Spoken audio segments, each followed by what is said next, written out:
Hi, everybody. It's the show with Ron. And today I thought I'd do something a little bit different than what we normally do when we look at headlines and try to add context. Instead, at this point in the campaign, and a lot of things can change. At this point, let's talk about what the Trump campaign can do and what the Harris campaign can or should do at this point to bring it over the line and to win. So, first off, and I think I've emphasized this a lot, despite any polls you see about overall someone is 2 points ahead or 2 points below, those polls are used, I'm going to say, in the media to kind of trick people to thinking in general one candidate is ahead of the other, or that you shouldn't even bother with voting for the other candidate. Because of the nature of the U.S. system that has electoral votes in each state, all that really matters usually are a few battleground states. That's kind of the way it's been for about 25 years or so. So most of the other states are going to already go to one candidate or another. So even if they go to one candidate or another, just by one vote, that candidate gets all the electoral votes. So most of the states are kind of spoken for, we can assume. So there's several states, the battleground states, Pennsylvania, Michigan, Wisconsin, Nevada, Arizona. Exactly which states are in play can come up, can change, can bubble up. You get a new state where things are swinging or they're very close. But it's those states that all of this stuff we're going to talk about would be applied to. This isn't just like a national popular vote election. A candidate has to prove that they have popularity or support across all of the states, not in just a bunch of big population centers. And that's why in the past, we've had several elections now where the candidate that gets the most votes doesn't actually win the election because they didn't win the electoral vote tally. So first, let's go to Harris. As we've talked about, there's a lot of good information in. There's a lot of good information in the last video I gave.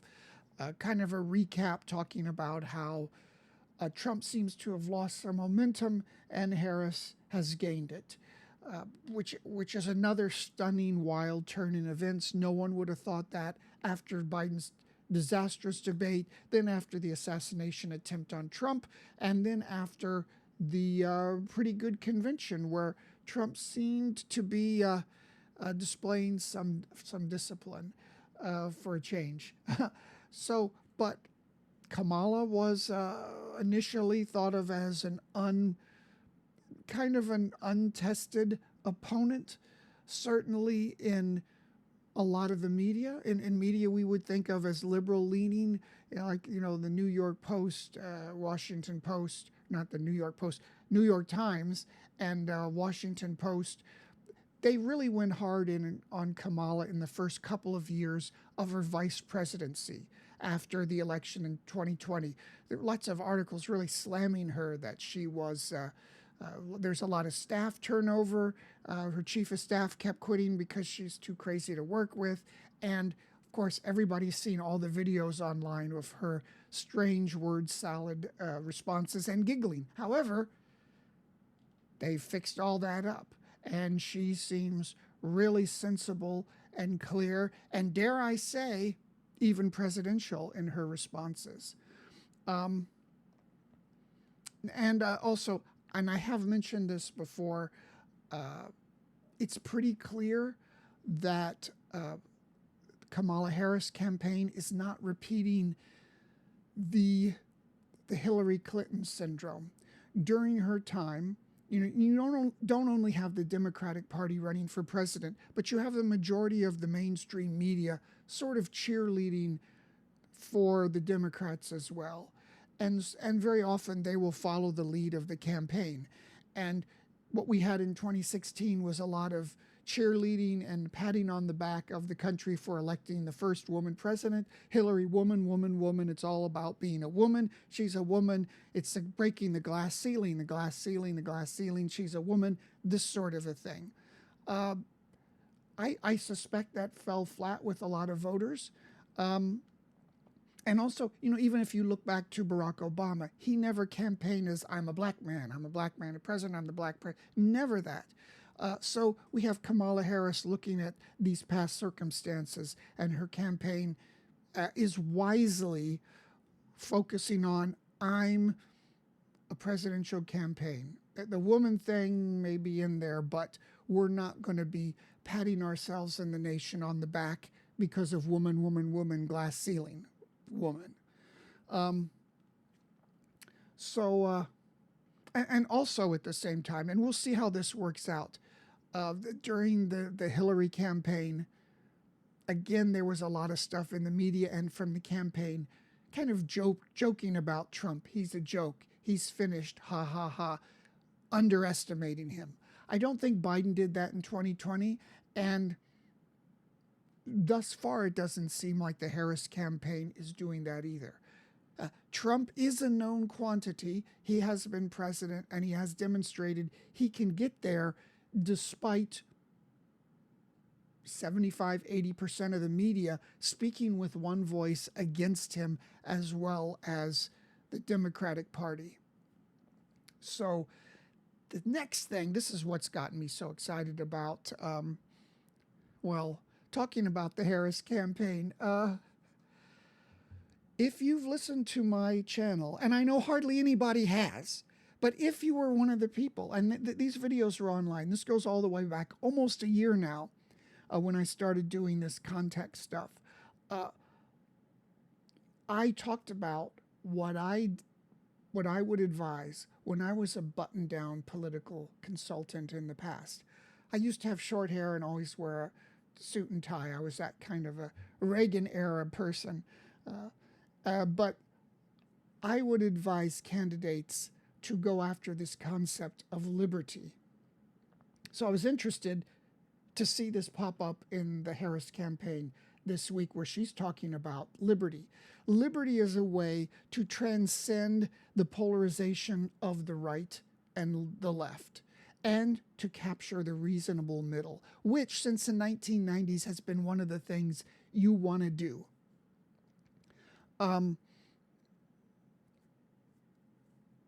And as an example, how you can do this transcending, you could say all Americans want the right to have an abortion and have that control without the government interfering. They want to use that technology, whatever technology is, to their benefit.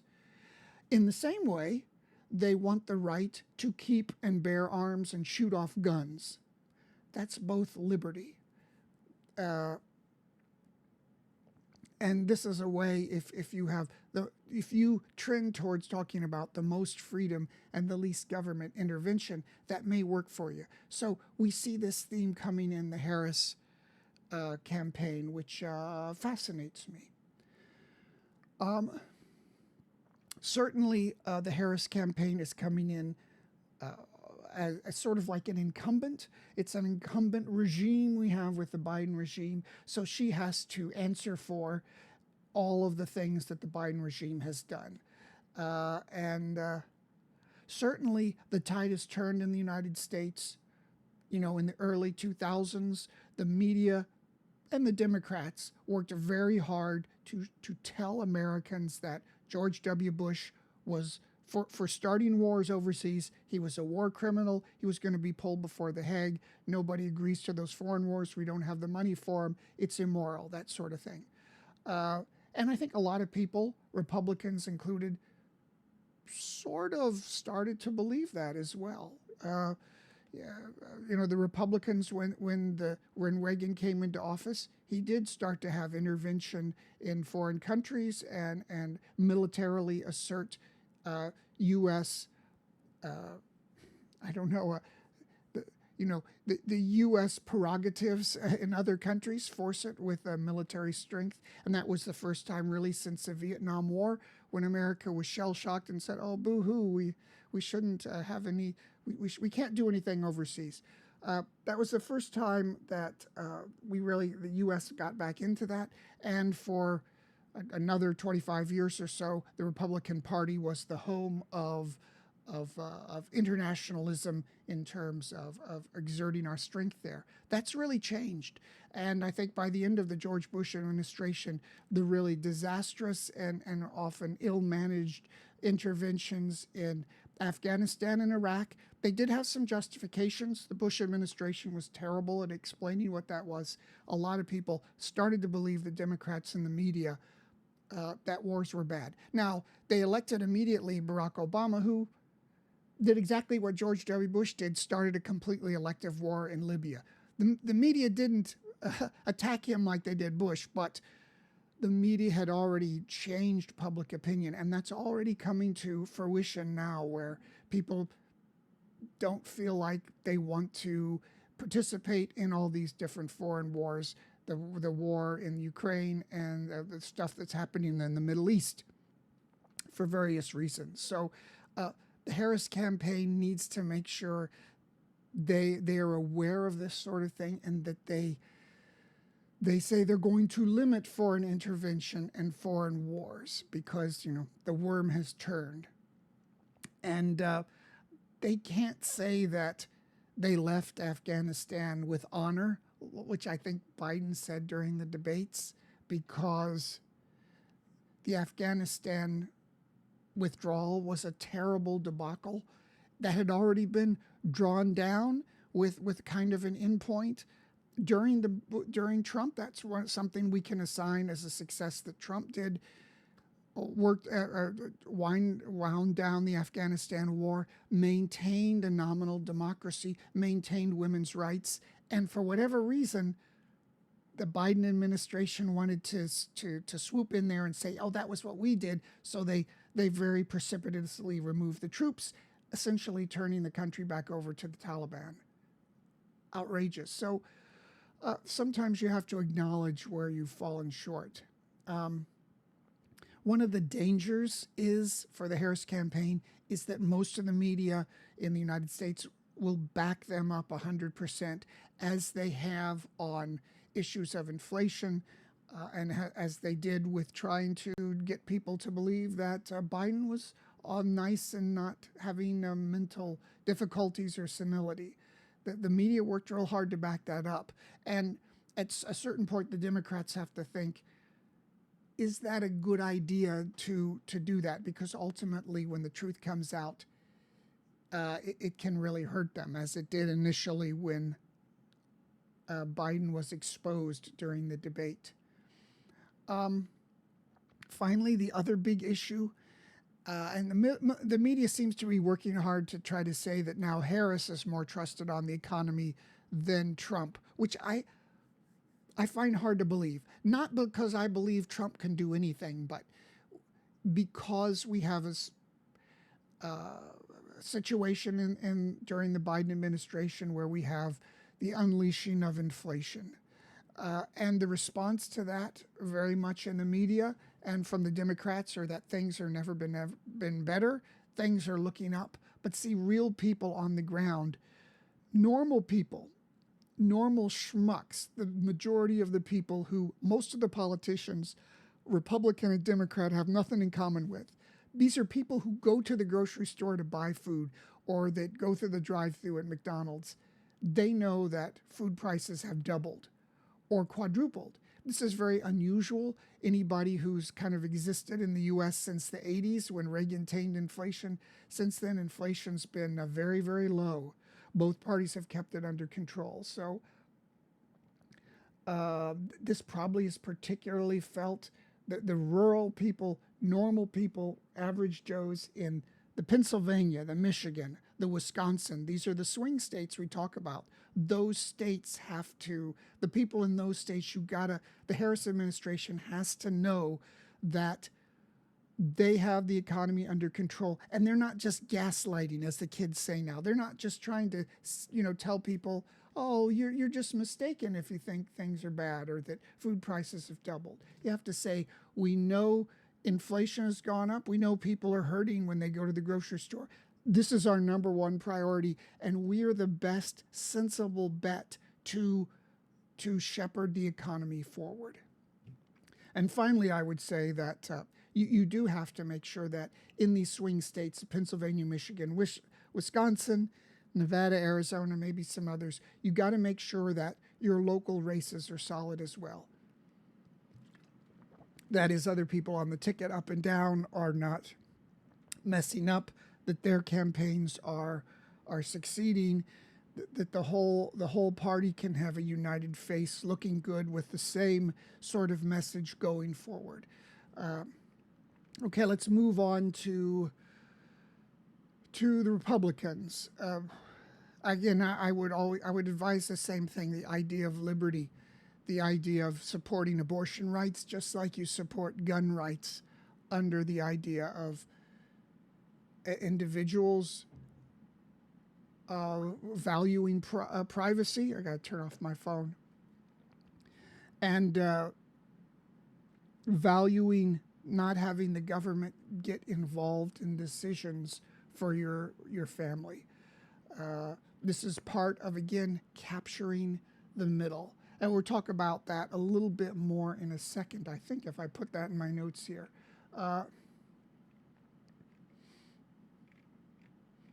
Yes, gosh, this is a lot. Okay. This was in the video yesterday talking about capitalizing on events.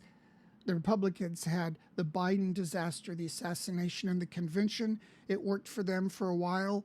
It's amazing how they've dropped the ball, how Trump's allowed to say things that are either sort of crazy or that can easily be misconstrued by the media and misreported on purpose to make him look bad.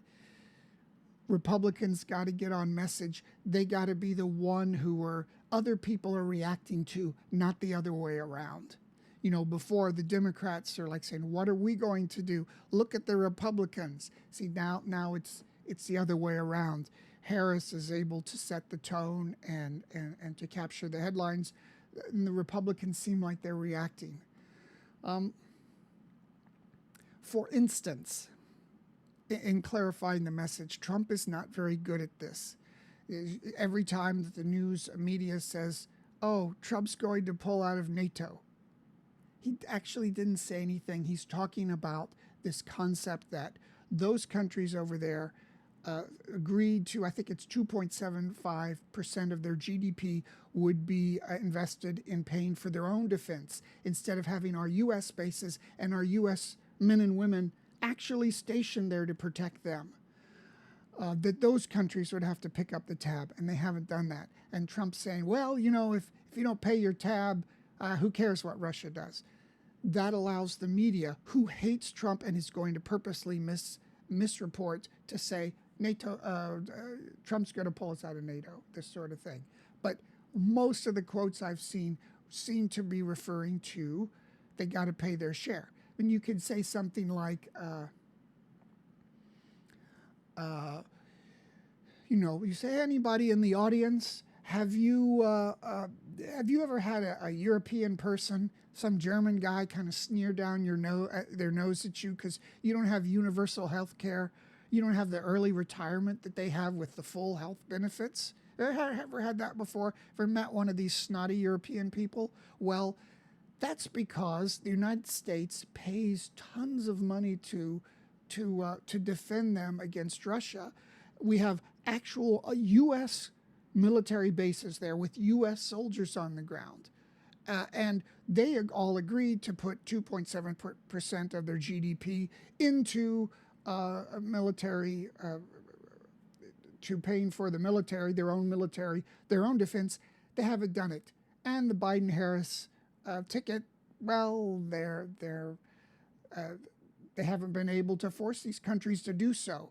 And yet they've stepped up with, $100 billion or more to defend all those countries with their free health care and early retirement, which Americans can't have, against Russia. So it's a good time to hold their feet to the fire. Some of these richest countries in the world, your Germanys, your Swedens, your Finlands, let them pay for their defense. So you see, that's a kind of both emotional and a logical argument that cuts through the complexity and it boils it down. It may be a little reductive. It may not factor in all the issues, but this is the kind of concept that Trump is not good at. He's not enough a good communicator or a great communicator.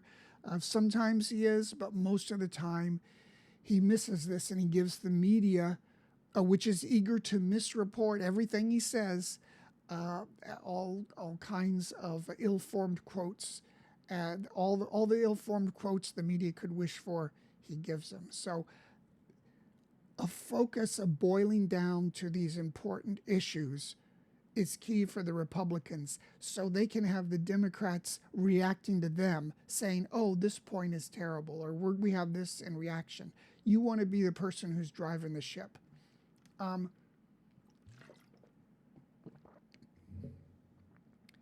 don't know if this is for this. I wanted to say something about climate change. Another one of those everything I say in this video means it's probably going to be shadow banned, because essentially all the big tech companies are not really for free speech, or they don't allow people to openly discuss this stuff. It's to the detriment. They think they're protecting truth, but it's to the detriment of the Democrats, because it seems like they're helping them out. But I'll just quickly say, climate change. I think ultimately everybody, Republicans and Democrats, you accept that there is climate change and it's a problem.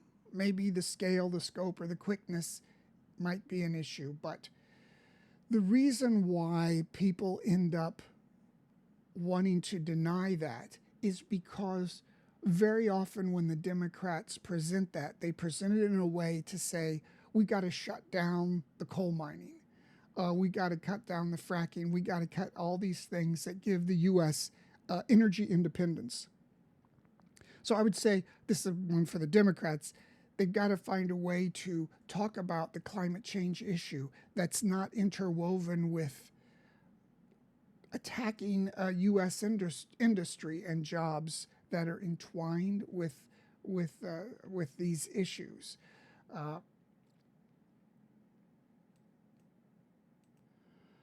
So they need to divorce climate change from these calls to shutter existing industries, find ways to work around that. Even if that's what they're eager to do, they have to make clear they're not coming after domestic jobs. And they can also make a better case for international carbon agreements. Some of these things seem pie in the sky to some voters, like they're not going to do anything. But you posit it in a way to say, well, we're creating an even playing field with China. People will listen to that. And China ravages its environment to sell cut-rate products to the U.S. and take jobs away, while the U.S. industry has rules to follow. So this climate change thing can be fit into the protectionist trend that is so strong in the Republican side and the Democrat side and in U.S. voters in general. Ultimately, this election around, even though people talk about polarization, I think it's about capturing the middle, the reasonable middle again, not the far right, not the far left. And that's why all these calls to purity of ideology on one side ultimately are not the way to go. So the events of 2020 election were all about bolstering the base, bolstering your diehard followers on the left and right. That's because of COVID. They changed the laws during the election to allow the widespread pre-canvassing of votes, the collecting of votes. So for weeks before, you could go door to door, collect every single vote from people who would never vote. So this is what created the colossal vote in 2020. where Trump got more votes than anyone who ever voted for president, except for Biden, who even got more votes in all of these urban areas, the black voters, than Barack Obama did. A lot more than Barack Obama did. Now, and I think it says, is it 12.8 million according to PolitiFact? And PolitiFact just says, well, it's because there was more engagement from voters, which doesn't seem quite right, because why wouldn't more black people be engaged with Barack Obama than crusty old Biden? They're not saying the real reason, which I've just explained. Because of COVID, because of the canvassing of votes, it allowed those giant vote counts, which all nice and legal. But it makes the 2020 election an outlier, I think. And if you read most of the articles about that, they just don't mention the COVID issue and the canvassing of votes. They just say younger voters were more engaged. I don't think that's the case. So this time with no COVID, I'm saying that the idea of capturing the middle should be back. But I'm not sure if the parties and the candidates realize that. And if they're both appealing to the polarized far edges of their believers, they aren't getting it. And I think that's about it. I'm almost run out of voice here. This is a fascinating and exciting kind of topic, I think, when you look at it, because you have to go beyond what the media is telling you. You almost can't trust the polls anymore. You can't trust the motives of the media. And we've had so many peculiar, unprecedented things that have happened in the race so far. We always got to think twice. So this is my channel. Please like and subscribe. Because of the subjects I talk about, nobody watches it. A few people do. I love the idea that the thing that I've talked about for almost a year now, the concept of liberty, is being said in the Harris campaign. I don't have the ego to think that anybody watched my channel and saw that. But it's fun and it energizes me. So stay tuned, watch some of my old videos, like and subscribe, and I'll see you next time as we follow this fascinating election. Bye-bye.